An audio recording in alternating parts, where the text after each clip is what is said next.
വന്നു എന്ന് പറഞ്ഞപ്പോൾ ഞാൻ ചായയും എടുത്ത് അവരുടെ അടുത്തേക്ക് പോയി. ഞാൻ ആരെയും നോക്കാതെ നേരെ ചെക്കന് ചായ കൊടുത്തു. അപ്പോഴും ഞാൻ മുഖത്തേക്ക് നോക്കിയേ. ആളെ കണ്ട് ഞാൻ ഞെട്ടി. അയാളും ഞെട്ടി എന്നെ കണ്ടയുടനെ എണീറ്റ് നിന്നു. എന്നിട്ട് ചോദിച്ചു, നീയോ? ആഹാ, നിങ്ങൾ രണ്ടാളും നേരത്തെ പരിചയമുണ്ടോ?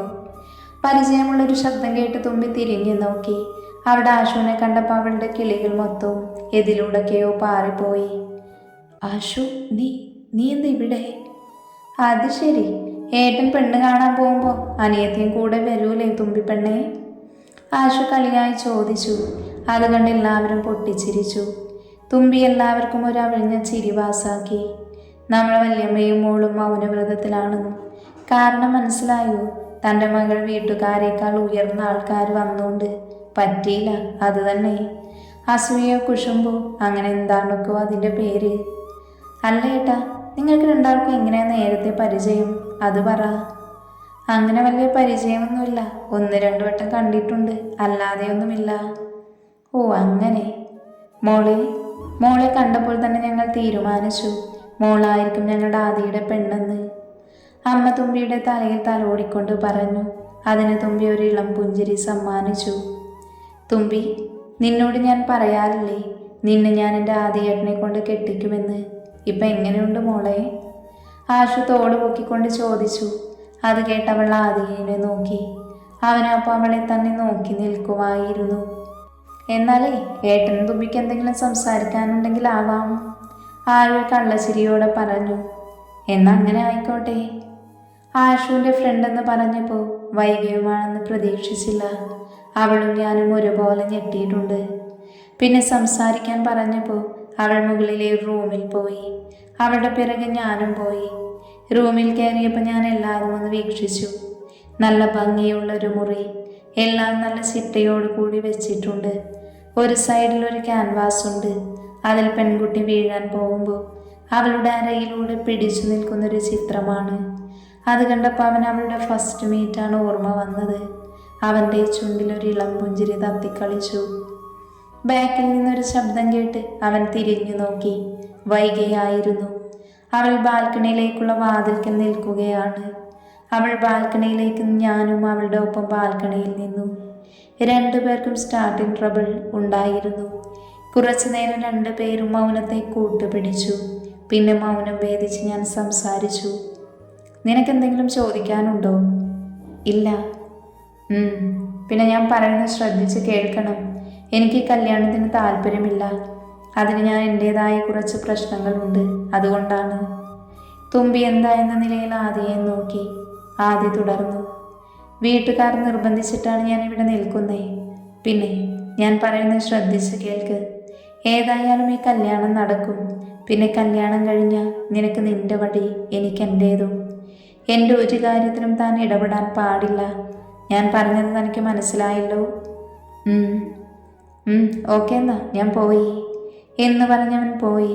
തുമ്പി റൂമിൽ പോയി തൻ്റെ ബെഡിലിരുന്നു. അവൻ പറഞ്ഞ ഓരോന്നും അവൾ ഓർത്തിരുന്നു. ഇനി എന്ത് തീരുമാനമെടുക്കുമെന്നറിയാതെ. കുറച്ച് കഴിഞ്ഞപ്പോൾ ആശുവും ശ്രീകുട്ടിയും വരുന്നു. എന്താടി ഇങ്ങനെ ഇരിക്കണേ? അത് പിന്നെ ആശു ചേച്ചി, ഏട്ടനെ കണ്ടിട്ട് എൻ്റെ തുമ്പിക്കുട്ടി ഫ്ലാറ്റായെന്നാ തോന്നുന്നേ. ശ്രീകുട്ടി തുമ്പിയുടെ താടി പിടിച്ചുകൊണ്ട് പറഞ്ഞു. നീ ഒന്നും മിണ്ടാതിരിക്കുന്നുണ്ടോ ശ്രീകുട്ടി? തുമ്പി ശ്രീകുട്ടിനെ നോക്കി കണ്ണുരുട്ടി. ഡി, നിനക്ക് സമ്മതമല്ലേ ഏട്ടൻ നിന്നെ കെട്ടാൻ? ഓക്കെ എന്ന് പറഞ്ഞു. താഴെ എൻഗേജ്മെൻറ്റ് കാര്യങ്ങളൊക്കെ ചർച്ച ചെയ്യുന്നുണ്ട്. അത് കേട്ട് തുമ്പിയൊന്ന് ഞെട്ടി. വല്യച്ഛനും കാത്തിയേട്ടനൊക്കെ ഈ കല്യാണത്തിന് നല്ല താല്പര്യമുണ്ട്. പക്ഷേ ആശുവിൻ്റെ ചേട്ടനോ എന്നോട് എന്തൊക്കെയോ പറഞ്ഞു. അല്ലെങ്കിലും എനിക്കും കല്യാണത്തിനൊന്നും താല്പര്യമില്ലല്ലോ. പക്ഷേ ഒരു കല്യാണം എനിക്ക് നിർബന്ധമാണ്, എൻ്റെ ലക്ഷ്യങ്ങൾ നിറവേറ്റാൻ വേണ്ടി മാത്രം. അപ്പം ഞാൻ ആശുവിൻ്റെ ഏട്ടനെ മുതലെടുക്കുകയല്ലേ? അല്ല, സമ്മതിക്കാം. അയാളും എന്നോട് പറഞ്ഞത് ഭാര്യയുടെ അവകാശങ്ങളൊന്നും ചോദിക്കരുത് എന്നല്ലേ? അപ്പോൾ പിന്നെ സമ്മതിച്ചാൽ കുഴപ്പമില്ലല്ലോ. ഓ ഗോഡ്, ആകെ പെട്ടല്ലോ. എന്തപ്പോൾ ചെയ്യുക? ഡി തുമ്പി, നീ എന്താലോചിച്ച് നിൽക്കുക? ഞങ്ങൾ പറയുന്നത് നീ കേൾക്കുന്നില്ലേ? ആഷ് തലക്കൊരു കൊട്ടുകൊട്ടി ചോദിച്ചു. എന്താ? ഓ, ഈ ചേച്ചിക്ക് എന്തു പറ്റി? റീല മൊത്തം പോയല്ലോ. ഞങ്ങൾ ചോദിച്ചതേ ചേച്ചിക്ക് ഈ കല്യാണത്തിന് സമ്മതമാണോ എന്ന്. എല്ലാവർക്കും സമ്മതമാണെങ്കിൽ എനിക്കും സമ്മതമാ. എന്ന് ഞാൻ താഴെ പോയി എല്ലാവരോടും പറയട്ടെ. നിങ്ങൾ രണ്ടാളും അങ്ങോട്ട് വാ. ആശു പറഞ്ഞു ശ്രീ പോയി. ആശു എൻ്റെ അടുത്ത് വന്നിരുന്നു. എന്താടാ, നിനക്ക് ഏട്ടനെ ഇഷ്ടപ്പെട്ടില്ലേ? അങ്ങനെ ഒന്നുമില്ലടി. എന്നാലും എന്തെന്നാലും? അല്ലടി, ഞാൻ എന്നെക്കുറിച്ചൊന്നും പറഞ്ഞിട്ടില്ല. അപ്പോൾ പിന്നെ നിന്റെ ഏട്ടനെ മുതലെടുക്കുവാണെന്ന് തോന്നില്ലേ? ഒന്ന് പോയടി, അതൊന്നും ഇപ്പോൾ പറയണ്ട. സമയമാവുമ്പോൾ പറയാം. പിന്നെ നീ പേടിക്കേണ്ട, ഞാൻ അമ്മനോടും അച്ഛനോടും പറഞ്ഞിട്ടുണ്ട്. സത്യം? തുമ്പി വിടർന്ന കണ്ണുകളോടുകൂടി ചോദിച്ചു. ആടി, സത്യം. അവളൊന്ന് മൂളി. എന്നാലും അവളുടെ മനസ്സിൽ ഓരോന്ന് വന്നുകൊണ്ടിരുന്നു.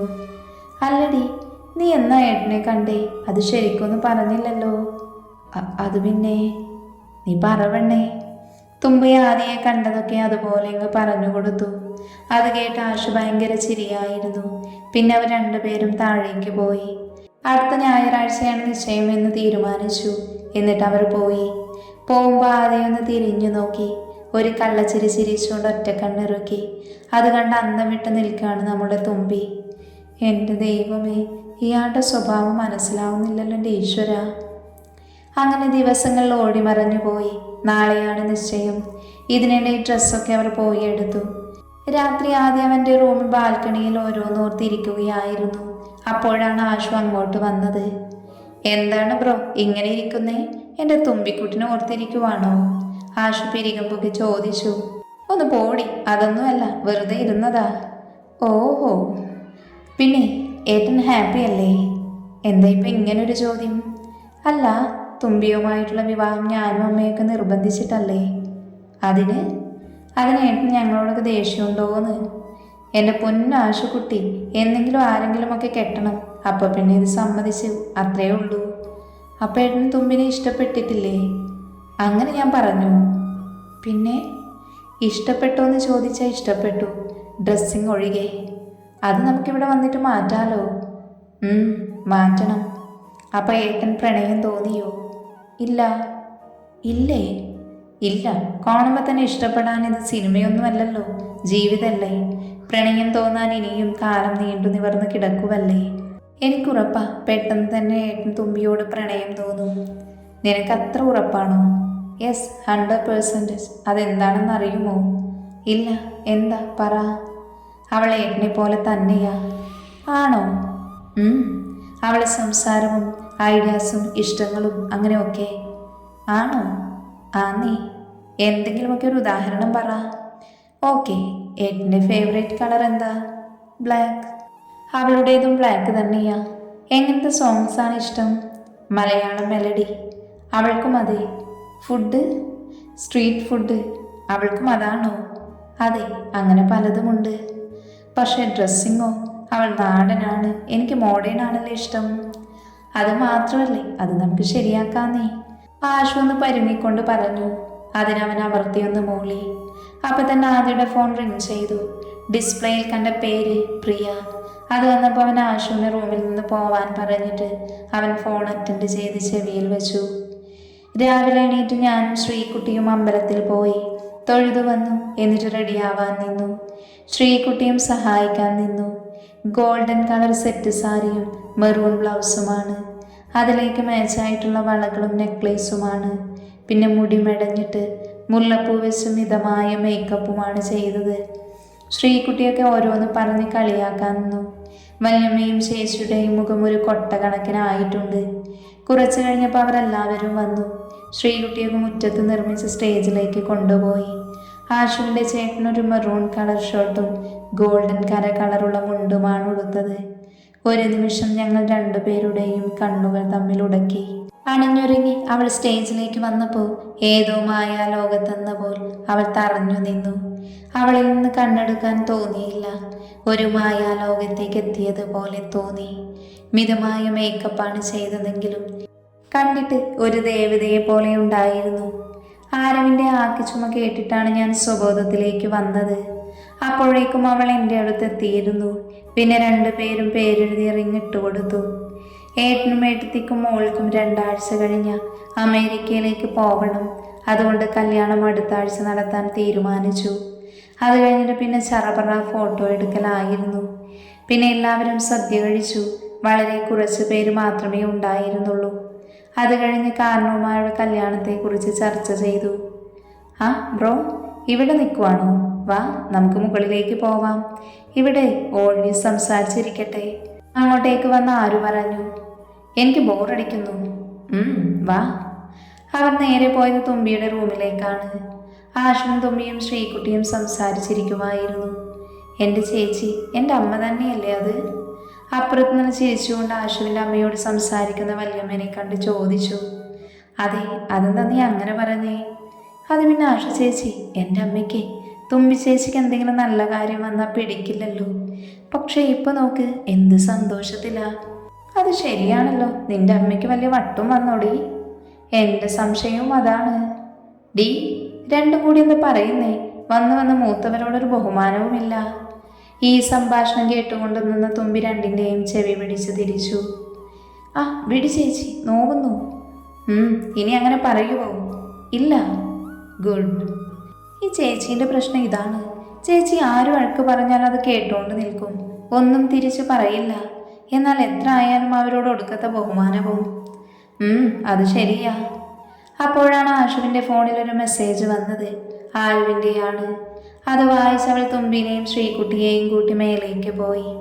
അവിടെ എത്തിയപ്പോൾ ആര് തുമ്പിയുടെ റൂമിൻ്റെ വെളിയിൽ നിൽക്കുന്നു. നീ എന്താ പുറത്ത് നിൽക്കുന്നേ? ഒന്നുമില്ല എന്ന് പറഞ്ഞുകൊണ്ടവൻ തുമ്പിയെ വലിച്ച് റൂമിൻ്റെ ഉള്ളിലേക്ക് തള്ളി. ഞാനും ആരും റൂമിൽ ചെന്ന് അവിടെ ബാൽക്കണിയിലേക്ക് പോയി. കുറച്ച് കഴിഞ്ഞ് ആരിപ്പോൾ വരാമെന്ന് പറഞ്ഞു പോയിരുന്നു. പോയി കുറച്ച് കഴിഞ്ഞിട്ടും കാണാതായി. ഞാൻ അവനെ അന്വേഷിച്ച് പോവാൻ നിന്നതും വാതിൻ്റെ പടിക്കലെത്തിയപ്പോൾ തന്നെ എന്തോ ഒന്ന് മേലേക്ക് വന്ന് വീണു.